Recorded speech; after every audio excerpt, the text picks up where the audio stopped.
Bom, continuando o livro No Rumo do Mundo de Regeneração, de Manuel Filomeno de Miranda,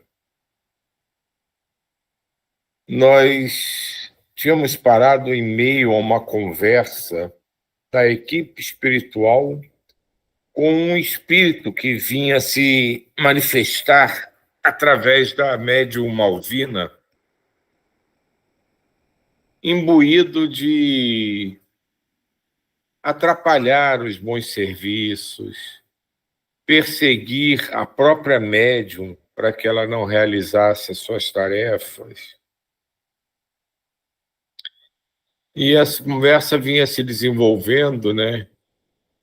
Enquanto o espírito empedernido se esforçava em mostrar que tinha razão, delicada e humildemente, o nosso colaborador espiritual ia demonstrando a ele a inutilidade das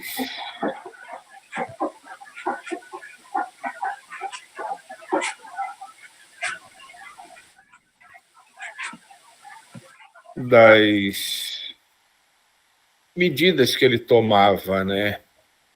E quanto faria bem a ele passar a olhar tudo ao seu redor de outra forma.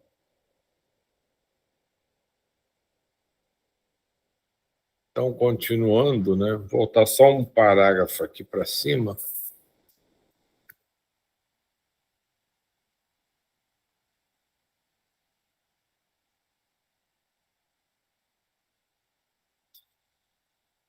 Havendo experimentado a orfandade materna muito cedo, não recebeu o carinho que há nela e, em razão do suicídio covarde, experimenta a solidão, embora não faltem aqueles que a desejam por diversos motivos. A astuta, no entanto, a infame tem podido manter-se solteira e suportar o azorrague dos desejos e das frustrações. Recentemente, porém, as leis passaram a trabalhar em nosso favor. Isso é o espírito falando sobre a médium.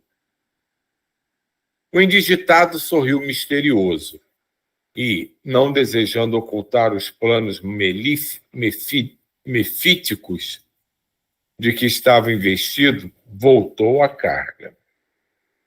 O amor carnal é uma armadilha, mesmo para os mais hábeis indivíduos. Eles já tiveram ocasião de reconhecer a fé, ela já tiveram ocasião de reconhecer afetos e almas afins com as quais no passado manteve ardorosa convivência. Esteve a ponto de cair, mas inspirada pelo seu pai Francisco, resolveu a solidão pessoal. Agora, porém, esgotada pela doença, reencontra o espírito querido, o Duque de X, e sonha com algo impossível, receber-lhe o amor. Seria uma dádiva de felicidade, mas ele, o gozador, depois de uma juventude de dissipação, de sexo servil e mundano, encontrando-se casado e muito bem casado, ela sofre e o cínico que a identifica anima-a sem palavras e depois a despreza, recebendo e dando carícias à outra, provocado por nós e pela sua própria forma de ser. Veja que interessante essa forma deles tentarem agir e atingir seu objetivo. Como nós já falamos outras vezes, aquela tendência do embate direto, da luta franca, já foi, de certa forma, abandonado por esses espíritos que tentam nos desviar do caminho, por perceberem que quanto mais incisivamente eles tentam provocar uma coisa, mais as pessoas que estão recebendo o ataque se fortalecem e se preparam para resistir.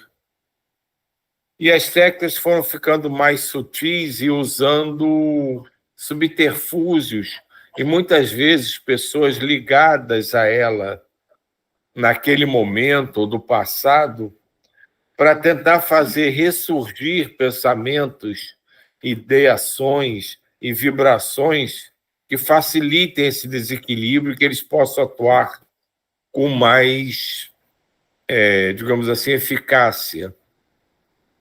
E no caso da Malvina, que tinha um passado, como todos nós, com algumas agruras e dificuldades, ela, nessa vida atual, tinha optado pela solidão. Solidão que ele fala aqui não é solidão de não conviver com ninguém, de ser um ermitão, um eremita, mas de não desenvolver nenhum relacionamento,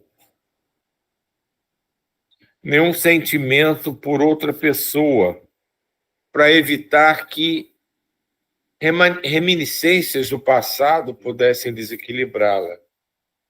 E essa turma descobriu um antigo caso amoroso dela e estão, através dele, aproveitando já a idade avançada, cansada, tentar criar um ambiente que possa favorecer o ataque deles à médium.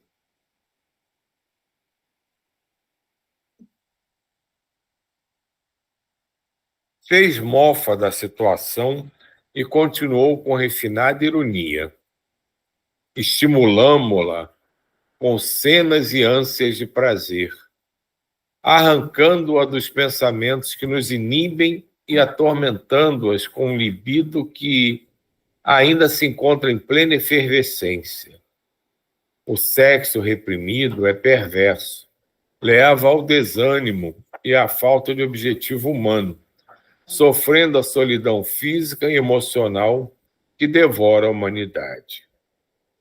Aproveitamos o seu estado emocional aturdido e mesclamos nossos fluidos com o seu reumatismo orgânico, aplicando, através de telepatia, muito bem direcionada, golpes físicos dilacerantes. A nossa questão é: até quando a infame resistirá? Aqueles que a acompanham já se perguntam: qual é a doença dela hoje? Todo dia temos um capítulo tragicômico da novela do falso sofrimento. Isso ocorre porque as pessoas somente acreditam em sofrimento quando veem expostas feridas, desgastes fulminantes, variações de temperatura e sinais exteriores. Mas quando se trata de aflição íntima, todos pensam que é exagero e manha, fingimento. Aproveitamos e inspiramos descrença, cansaço, animosidade, com o que nos comprazemos. E estrugiu sonora e zombeteira gargalhada. Aqui tem outra coisa para a gente pensar, né? Quando a gente tem algum sentimento, algum hábito, algum vício, que a gente, na hora de encarnar, combina de tentar lutar contra ele, isolá-lo, ou que se reconhece que não tem forças para lidar com isso, vem de alguma forma que tentando bloquear o acesso a esse tipo de hábito ou ideia, não faz com que ele desapareça. Aquele sentimento, aquela forma de agir, de pensar, continua fazendo parte da gente. Seria mais ou menos como as nossas virtudes, os nossos conhecimentos adquiridos, que, de certa forma, não terão grande utilidade nessa jornada atual, e ficam guardados na memória, mas a gente não desaprende, não os esquece. Apenas eles ficam guardados numa gaveta que a gente não acessa, porque não terão utilidade na nossa programação da jornada atual. E a mesma coisa a gente faz com muitos dos nossos hábitos negativos. A gente consegue, de alguma forma, criar uma situação em que eles não consigam ficar alimentando nossos pensamentos, mas eles não deixam de existir. E a espiritualidade consegue perceber isso com mais facilidade do que os encarnados e tenta usar isso. Então, o que eles estão fazendo com ela? Ela tem esses sentimentos ligados à sexualidade guardados lá na gavetinha dela para que isso não influencie a sua vida e ela possa galgar alguns degraus da evolução.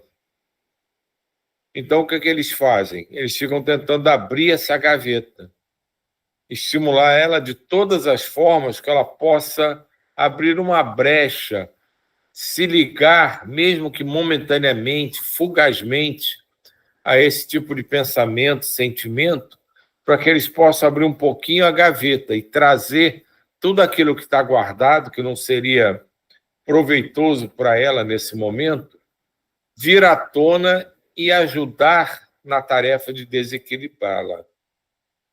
Diga, Jair.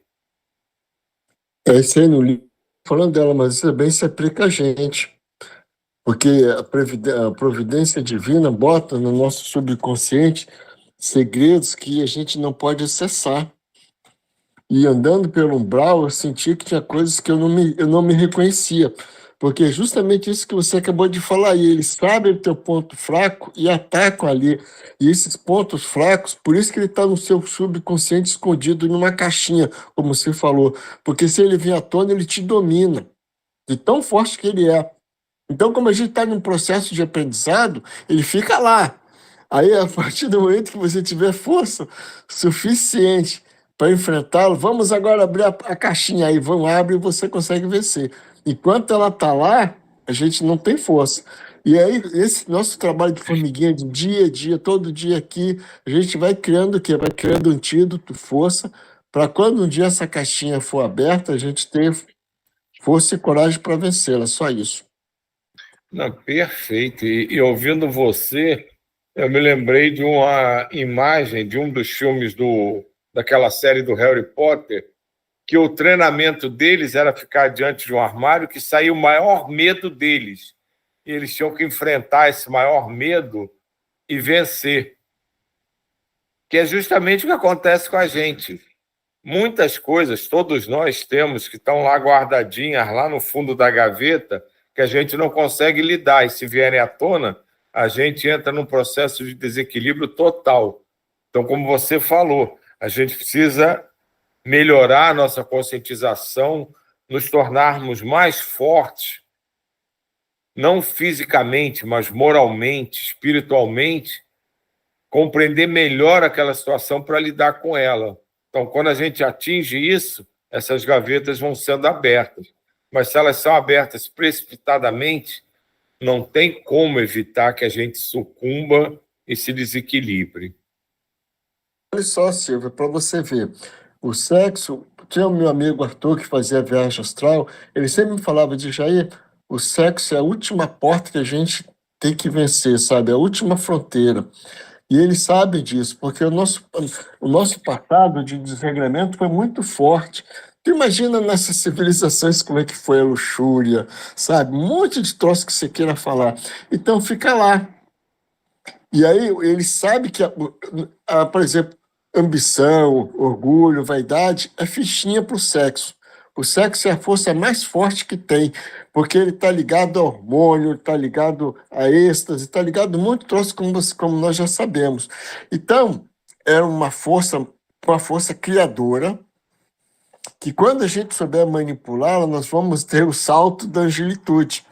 Enquanto nisso, nós vamos ficar nesse rame-rame aqui na Terra, de tão forte que é essa força sexual. É só isso. Com certeza. E os orientais já trabalham isso, né? Tem até o Kundalini, né? O despertar do Kundalini, que é justamente você entender e trabalhar essas forças na sua plenitude e no equilíbrio, que você vai, que são forças de um poder extremo que a gente não consegue lidar com ela se não tiver totalmente equilibrado. E é a base. O Kundalini é o chakra básico. Então, é a base de todo o nosso equilíbrio. Diga.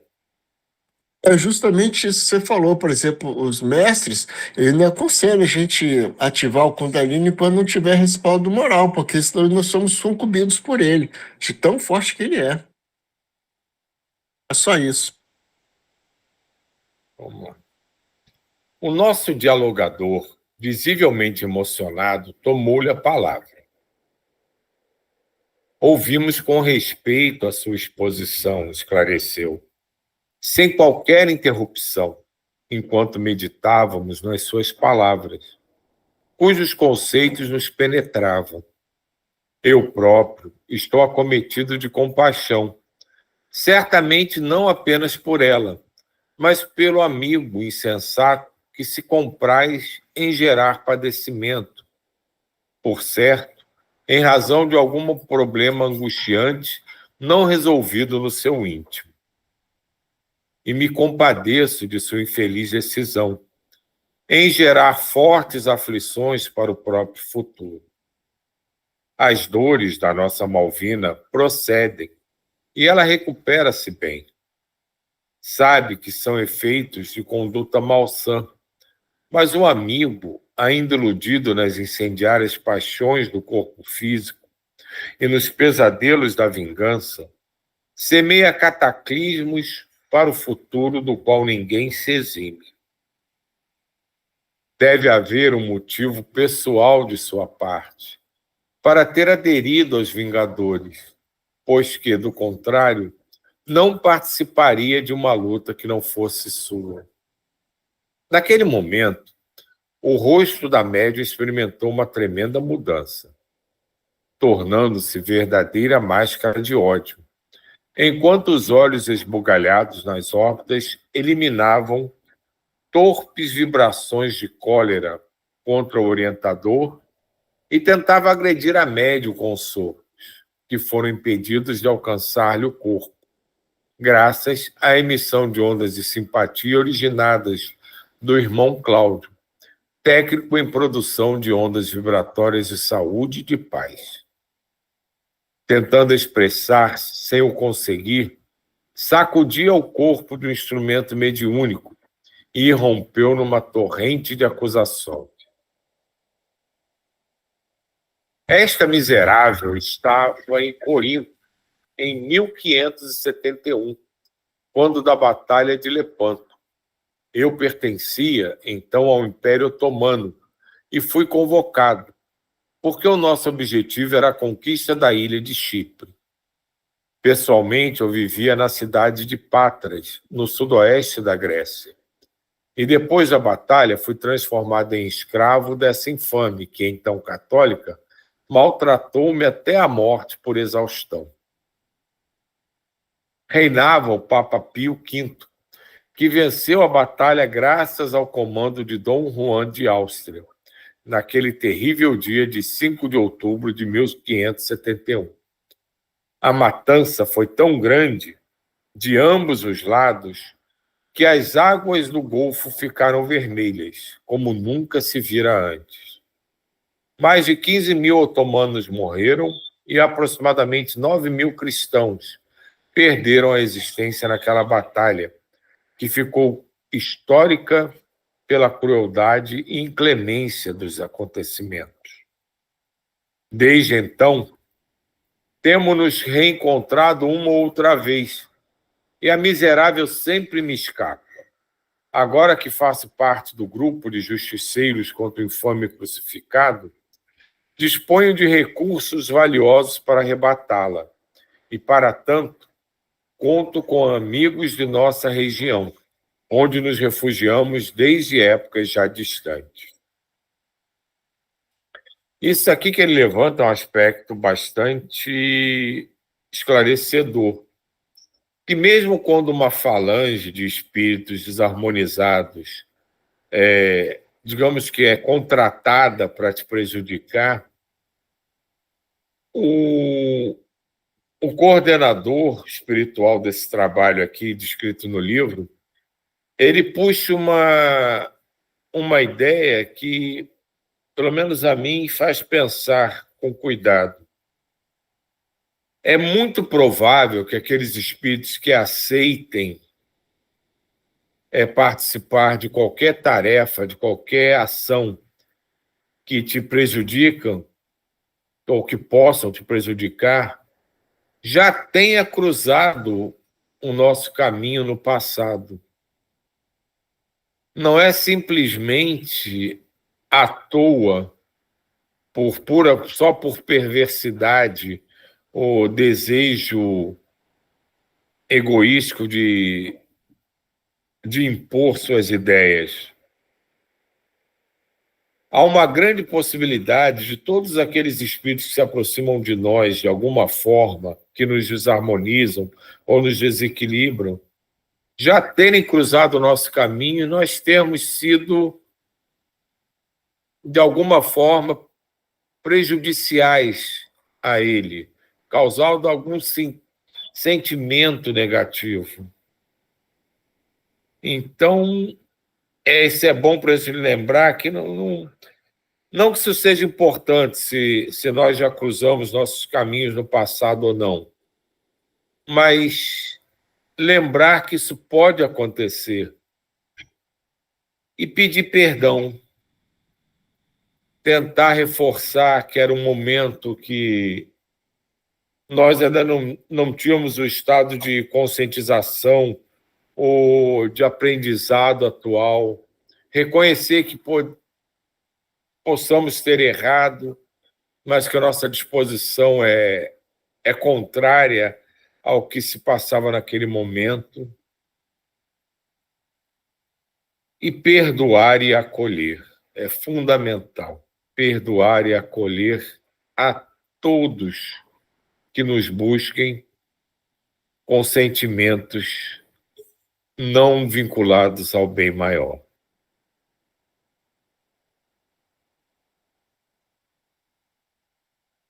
À medida que falava, as últimas palavras foram ditas com dificuldade e horror, acontecendo algo de criar receios, porque o rosto da médium continuou em transformações deformadas, como se fosse de cera, e no ardor dos sentimentos em relembrança. Desmanchava-se sob a ação de alguma força de calor. Vimos que o irmão Spinelli aproximou-se de Amália, a médium que nos acompanhava, e ela começou a exteriorizar pelo nariz e lábios entreabertos uma alta dosagem de ectoplasma, que se alongou até Malvina e lhe envolveu a face. Poucos minutos transcorridos nessa metamorfose, e o comunicante transformou-a em um ser lupino, a babar e a emitir sons terríveis. Odores pútridos de cadáveres invadiram a sala e vimos levantar-se diversos espíritos em estado lamentável de decomposição, como se nos encontrássemos num cemitério e eles saíssem das sepulturas em sombras, compondo um bando macabro de gênios do mal, sob o comando da entidade comunicante, que lhes gritava expressões para nós incompreensíveis, como se nos devêssemos agredir. Nesse momento, o venerando espírito Eurípides Barçanufo apareceu nimbado de claridades espirituais e acompanhado por diversos luminares da espiritualidade que modificaram a psicosfera ambiental, fazendo paralisar a agressão dos sofredores hebetados e acercando-se do chefe em loucura.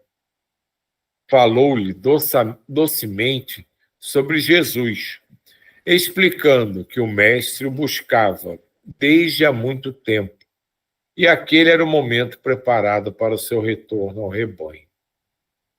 Era constrangedora a cena em que a luz do amor envolvia o alucinado, perispiritualmente degenerado, agora voltando à forma humana de que se utilizava, porque a perdera antes e sabia manipular as diversas manifestações.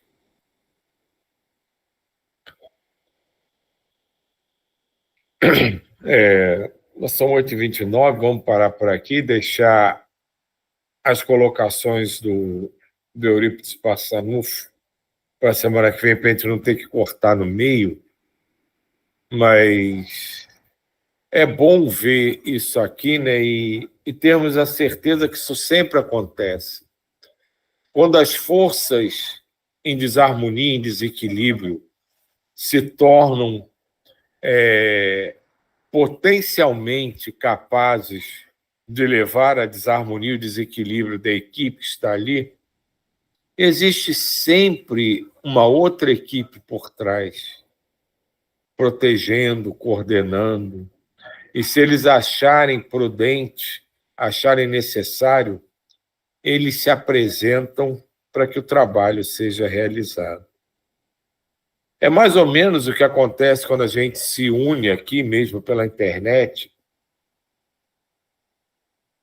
Nos unimos com os nossos mentores, com os espíritos envolvidos diretamente nesse trabalho, para irradiar, para zelar pelo bem-estar de tudo, de todos ao nosso redor, ao nosso alcance, mas tem uma equipe de mentores do trabalho, tem uma equipe de coordenadores dessa tarefa, tem uma equipe de mentores dos mentores que nos acompanham.